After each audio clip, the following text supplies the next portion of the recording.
Hello বন্ধুরা, আজকে চলে আসলাম কুয়ালালামপুরেরই একটা আপনাদের সুপরিচিত জায়গায় বাতুকা।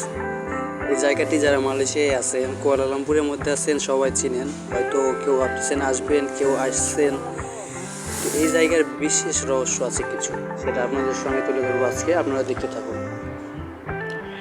এই জায়গাতে আপনারা যখন আসবেন, কুয়ালালামপুর থেকে আসলে এখানে ট্রেন আছে, এমআরটি ট্রেন আছে, এমআরটি ট্রেনে আসতে পারবেন। আর যদি ট্রেনে আপনাদের মনে হয় ঝামেলা, তাহলে গ্রাবে চলে আসবেন। গ্রাবে খুব সহজ, এখান থেকে কুয়ালালামপুরের মধ্যে যে কোনো জায়গা থেকে এখানে আসতে আপনাদের খুব বেশি টাকা লাগবে না, হয়তো 15, 20, 25 এই রিঙ্গিতের মধ্যে হয়ে যাবে।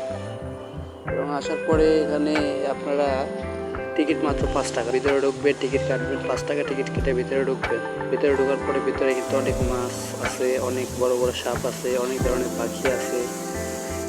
মানে এক কথা, এখানে কিন্তু ঘোরার মতো অনেক সুন্দর জায়গা, আপনার চাইলে চলে আসতে পারেন।